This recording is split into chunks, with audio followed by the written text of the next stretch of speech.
한우리 묵상과 기도. 오늘은 9월 25일 목요일입니다. 이번 주 암송 구절을 함께 암송하겠습니다. 이번 주 암송 구절은 고린도 후서 1장 11절 말씀입니다. 너희도 우리를 위하여 간구함으로 도우라. 이는 우리가 많은 사람의 기도로 얻은 은사로 말미암아 많은 사람이 우리를 위하여 감사하게 하려 함이라. 아멘. 오늘의 말씀은 고린도 후서 1장 8절부터 9절 말씀입니다. 오늘의 말씀을 천천히 정독하시겠습니다.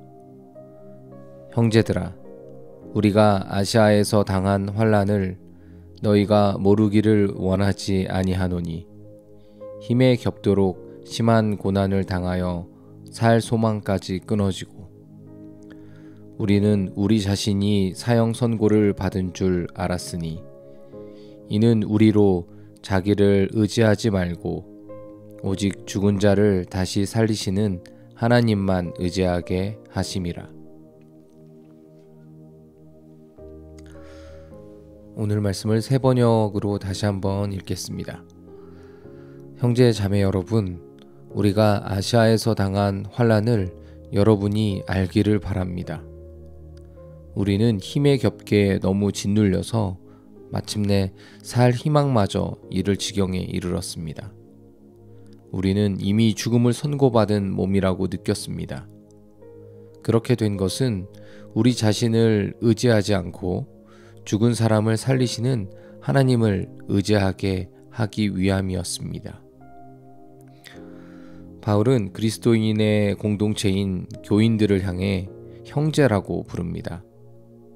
바울은 초대교회를 향한 마음을 가족과 같은 형제처럼 느꼈습니다. 바울뿐만 아니라 초대교회 성도들도 동일하게 서로를 형제처럼 느꼈습니다. 그런데 아시아 지역에서 바울의 선교 활동을 하는데 심한 반대를 직면하게 됩니다. 이 지역은 에베소 지역을 포함한 도시들이었는데 그곳에서 신체적인 박해와 함께 영적인 어려움도 겪습니다. 바울은 이렇게 표현합니다. 우리는 힘에 겹게 너무 짓눌려서 마침내 살 희망마저 잃을 지경에 이르렀습니다. 그 절망적인 느낌은 마치 사형 선고를 받은 것처럼 느꼈다고 표현합니다. 그런데 예수님은 이러한 어려움에 대해서 미리 말씀하셨습니다. 요한복음 15장 20절 말씀은 이렇게 기록되어 있습니다. 사람들이 나를 박해하였은즉 너희도 박해할 것이요 라고 기록되었습니다.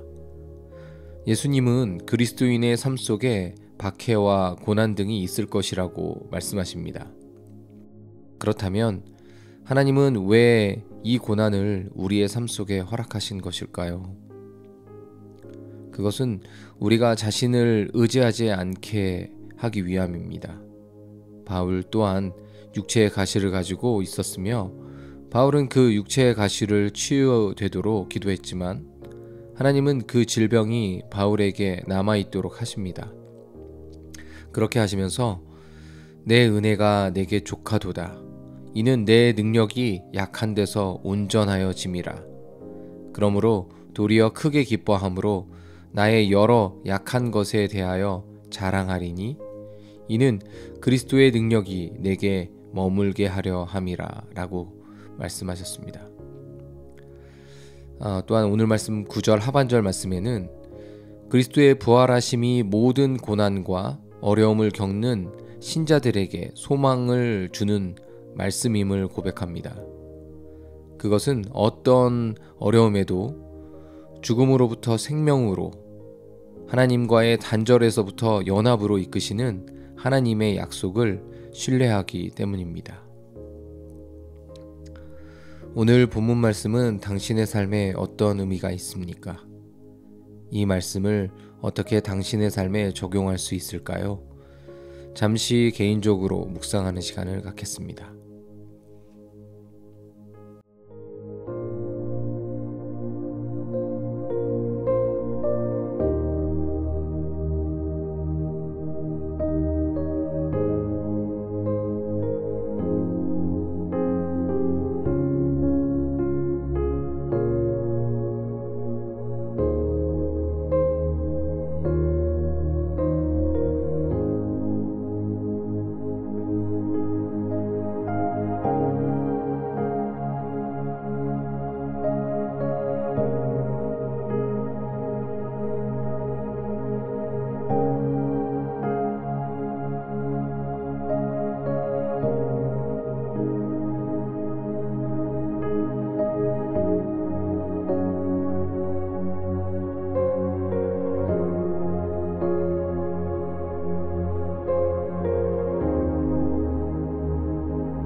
오늘 말씀에 바울은 박해를 당합니다.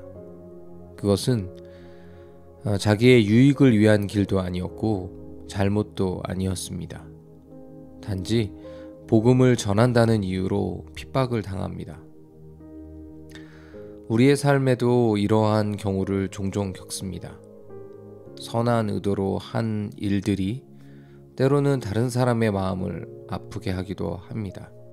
오늘 본문의 바울처럼 예수님 이야기를 하면 싫어하면서 뭔가 내가 이단이나 사이비 종교에 빠진 사람처럼 대하는 경우들도 있습니다.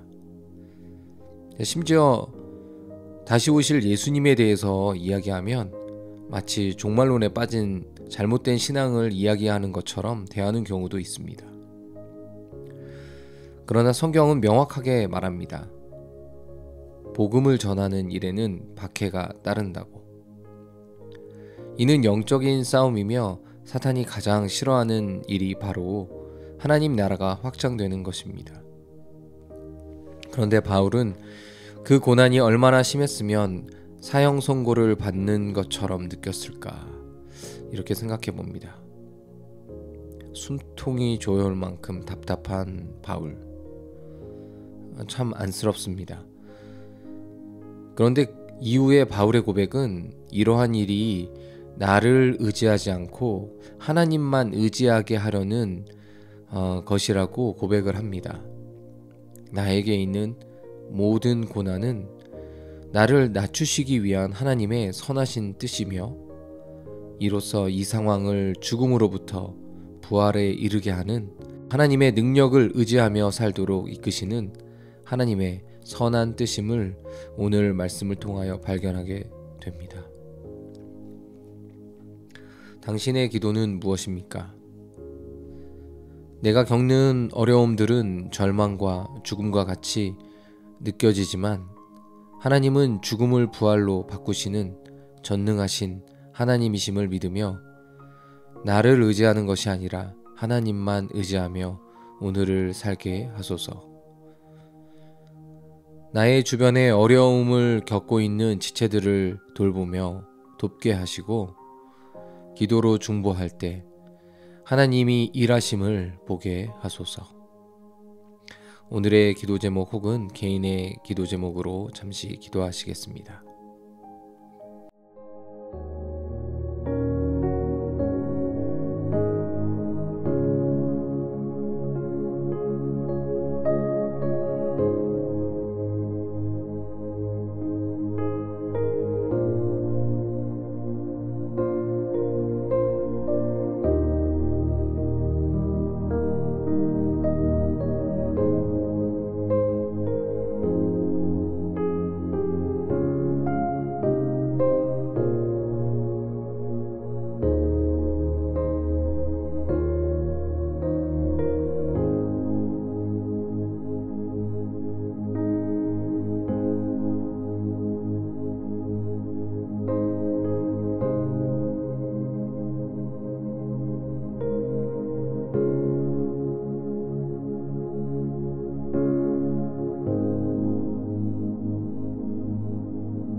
오늘의 중보기도는 대한민국을 위하여 기도하겠습니다. 다 같이 기도문을 읽고 기도하시겠습니다. 전능하신 하나님, 대한민국을 긍휼히 여기시사 회개의 은총을 부어주시고 성령의 새 바람을 보내셔서 다시 한번 이 땅에 영적 부흥기가 도래하게 하소서. 북한의 핵무기와 미사일의 모든 위협으로부터 이 나라를 보호하여 주시고 남북의 대화의 통로가 열리게 하시고 복음으로 평화통일을 이루게 하소서. 예수님의 보혈로 이 땅을 덮어주셔서 교만과 거짓의 영, 자살과 음란의 영, 다툼과 분열의 영, 이단과 미혹의 영이 묶임을 받고 떠나가게 하소서. 이 시간 대한민국을 위하여 함께 중보기도하겠습니다.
하나님 아버지, 우리의 삶을 주관하시고 인도하시는 하나님을 찬양합니다. 예수님을 믿고 참 자유를 얻어 죄로부터 영원한 죽음으로부터 구원하신 하나님의 은혜를 날마다 감사하며 살기를 원합니다. 때론 절망과 슬픔 속에 힘겨움이 있을 때에 나를 바라보면 소망이 없고 원망과 낭망이 되지만 죽음에서 부활하신 예수님을 바라보면 소망이 됨을 고백합니다. 연약한 나를 바라보는 시선에서 부활과 생명의 하나님을 의지하며 바라보는 자로 살도록 매일매일 내 삶을 인도하여 주옵소서. 오늘 특별히 대한민국의 교만과 거짓, 자살, 음란, 분열, 다툼, 미혹의 영에 사로잡혀 있는 그 대한민국 땅을 긍휼히 여기시고 하나님께서 그 땅을 회복시켜 주옵소서. 다시 한번 대한민국이 영적으로 부흥케 되도록 인도하옵소서. 예수님의 이름으로 기도합니다. 아멘.